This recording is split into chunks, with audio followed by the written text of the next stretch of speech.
Welcome students.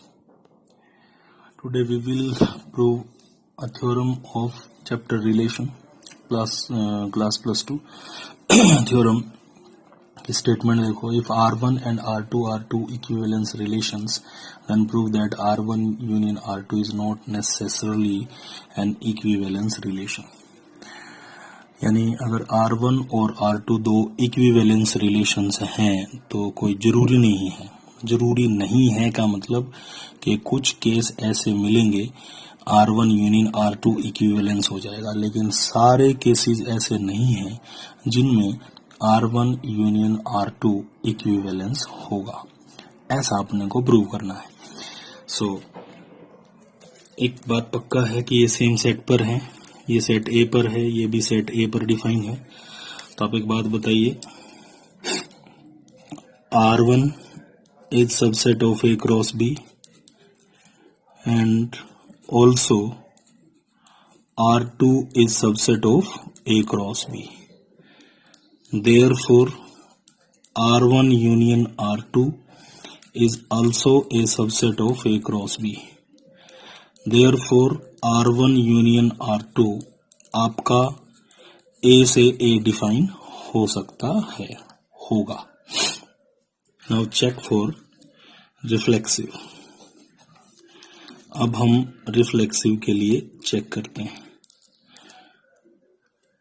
आप एक बात बताइए, given R1 is equivalence,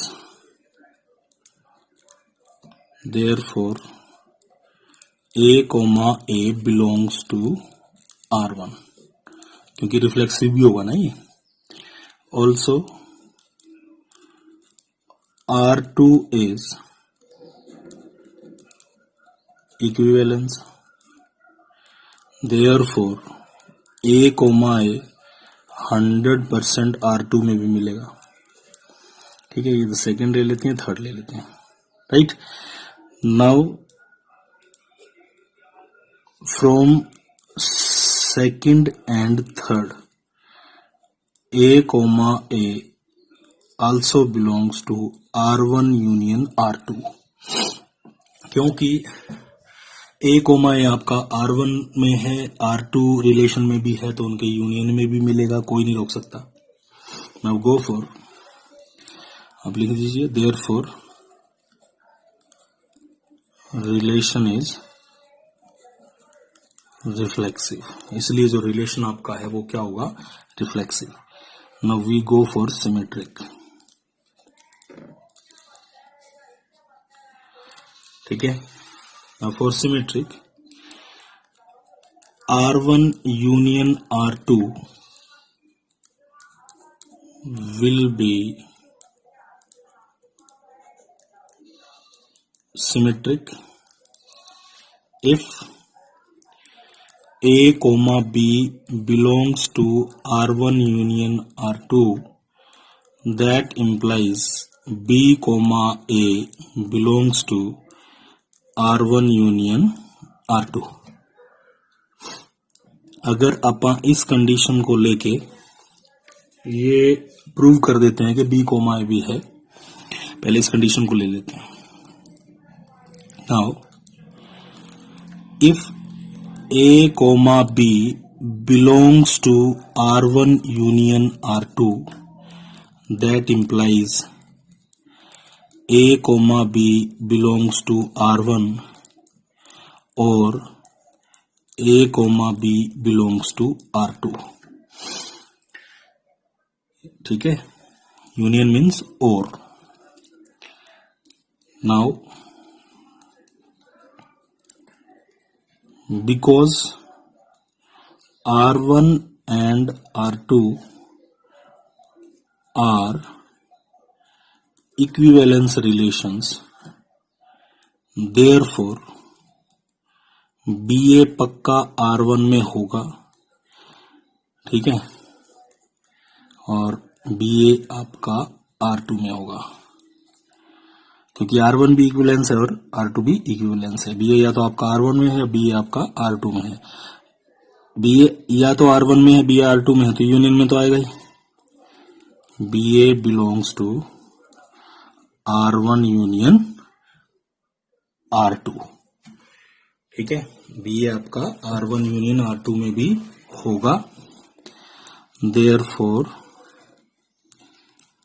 relation is symmetric.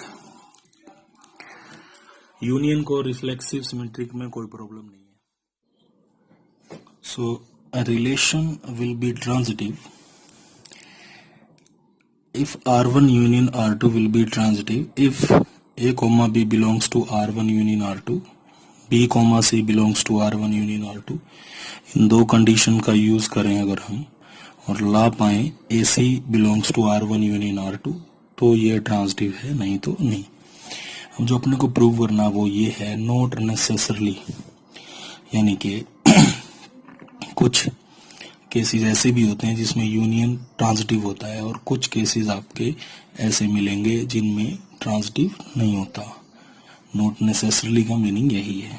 ठीक है, now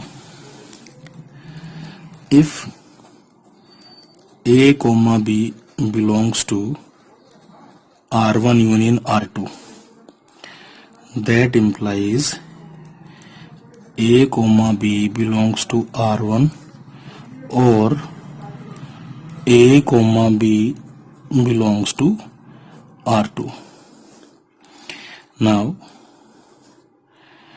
if B comma C belongs to R1 union R2, that implies B comma C belongs to R1 or B comma C belongs to R2।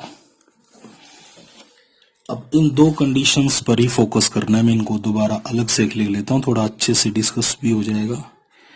ये दो conditions हैं, A B या तो R1 में है,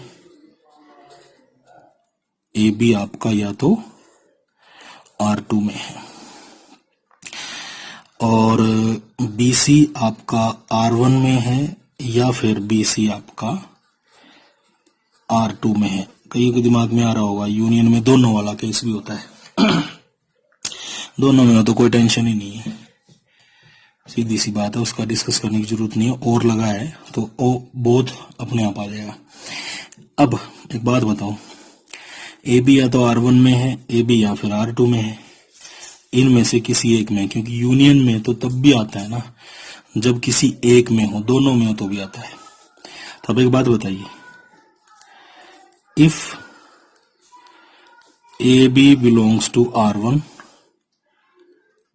ठीक है, एंड बी सी जो आपका है वो भी मान लेते हैं R1 में बिलोंग करता है, देन ए सी R1 में बिलोंग करेगा। बट इफ ए बी आपका R1 में बिलोंग करे, मान लो ए बी R1 में, तो जो बी सी है वो जरूर थोड़ी R1 में है, बी सी R2 में भी तो हो सकता है। If AB belongs to R1 and BC belongs to R2, BC आप लोगों किस में बिलोंग कर जाए, R2 में, AB R1 में है और R1 में BC है ही नहीं, BC R2 में है, AB R1 में नहीं है। That implies पक्का जो आप लोगों का जो AC है वो ना ही R1 में बिलोंग करेगा और AC आपका ना ही R2 में बिलोंग करेगा। इसका मतलब ये हुआ कि इस केस में AC आपका R1 यूनियन R2 में बिलोंग नहीं करेगा। Therefore R1 union R2